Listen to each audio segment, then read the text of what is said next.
pattern within Star Wars that some of the most gifted Jedi younglings and Jedi Knights fall to the dark side of the Force and are more susceptible to it. Once someone achieves the rank of Master, they're largely considered safe from the lure of the dark side of the Force. However, again, it's those star pupils such as Anakin Skywalker, that you are at risk of falling to the dark side of the Force. However, falling to the dark side of the Force and more commonly joining the Sith Order are exceptionally rare things to happen within the Jedi Order itself. But it does happen.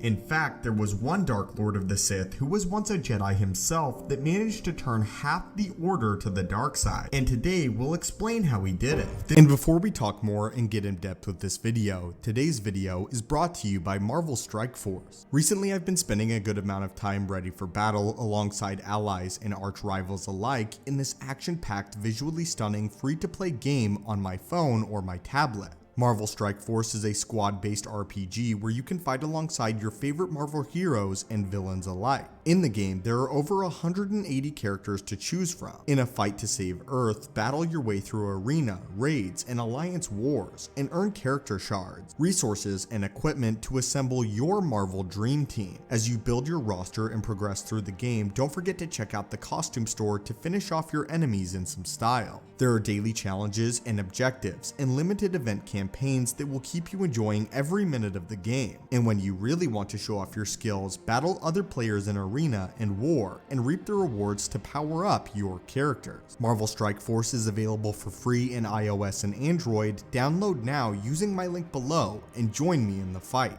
This Dark Lord was named Darth Ruin. Once, though, he went by the name Phanias Jedi Master. Phanias was someone that you would either love or you hated right away, with the Jedi Council frowning upon many of his beliefs, while many other Jedi Masters would refer to Phanias as one of the most charismatic and intellectual Jedi that they had ever met, being able to look past the many mistakes of the Jedi Council. There was a third popular opinion about Phanias, though, although it was not widely spread around. There were a group of Jedi that worked closely with Phanias that were chilled to their core by his very presence. Why, they did not know. Over time, Phanias began to develop his own philosophy in counter to the Jedi Order Peacekeeper. Phanias became of the opinion that his will was more important than anybody else's, even the will of the Jedi Council, putting himself above everybody else. He believed that by the natural power that the Force had gifted him, he was naturally superior to everybody else that was not on his level, which was virtually everybody. Phanias became known as one of the first Jedi to be truly selfish and hold their power away from others. Phanias became infatuated only with himself and his own ideals, and when he brought his great power to the Jedi Council, they removed him from the Order. And in a fit of rage, Phanias threw off his reputation as a Jedi Master and abandoned the Order completely, severing all ties. It was here that Phanias truly turned to the dark side of the Force, believing there was more power to be had there. However, he did not know the teachings of the Sith just yet, until he raided an ancient Jedi temple and stole a holocron that was locked away in its deepest vault. This holocron was no Jedi. This was a Sith holocron. Upon opening it, he found that he agreed entirely with the philosophy of the ancient Sith cult. However, it needed to be amended. From this point on, though, Phanias truly died, and Darth Ruin was born. The wider Jedi Council, though, at the time, had no interest in pursuing Phanias, who now was Darth Ruin, and totally let him go from their watchful eye. It was at this point where again Darth Ruin was born in the shadow, learning from the Jedi holocron and resolving to revive the Sith Order. However, Darth Ruin needed disciples that would soon join him in the rise of the dark side. He would do this by talking with Jedi who he had known as a Jedi Master, who he believed would be susceptible to the forces of the dark, and offer of power and ability to destroy the Jedi. Before he corrupted a large group of Jedi, though, Darth Ruin turned his eyes to a dark side cult that the Jedi themselves were not aware of. Darth Ruin approached these cults with knowledge of the Sith that they had never heard before, and therefore they followed him extremely quickly. It was at this point where Darth Ruin deemed that his followers and he himself had grown enough in power to reveal them to the Jedi Order, at which point he did, offering all of the Jedi Order great power in the dark side of the Force, and again the ability to overthrow the Jedi. Upon hearing the great and powerful message of Darth Ruin, 50 Jedi Masters left the Order. Order, desiring to rebuild the Sith and finally reclaim power for themselves, believing that the Jedi, while they had power, it was completely untapped, unlike the Sith. And Darth Ruin kicked off the new Sith Wars and the fourth great schism of the Jedi Order. As the war raged on, Darth Ruin became more and more ruthless, sacrificing his soldiers without the blink of an eye, as of course he still believed himself to be superior to any of them. This would eventually lead to his downfall at the conclusion of the new Sith War. Eventually, those below Darth Ruin conspired to assassinate him, something that he never even suspected. Ironically again, because he was so engulfed in himself and his own goals that he failed to realize the goals of others. But it was former Jedi Master Phanias that actually revived the Sith Order using a single holocron. Darth Ruin would also gain great fame among other Sith Lords, most notably Revan and Bane. Darth Bane in his writings had this to say about Darth Ruin. Darth Ruin left the Jedi Order to pursue his maniacal philosophy of self-interest and gave rise to the 1,000-year war that concluded at Ruusan. He was among one of the last Sith to hold the title of Darth, until I took it up again. A mysterious figure who may have been an Imbaran, Darth Ruin revived the Sith Order and seduced a number of Jedi to his cause. A war with the Jedi Order inevitably followed, but the Sith soon turned the war upon themselves. Ruin was destroyed by his own disciples, who ushered in a millennium-long period of betrayal and darkness amongst the Sith Order. But that was the story of Darth Ruin, the Sith Lord that managed to turn a huge portion of the Jedi Order to the dark side. But what are your thoughts on the legend of Ruin, and had you heard of him before this video? Anyway, my friends, thank you guys so much for watching. May the Force be with you, and have a great day.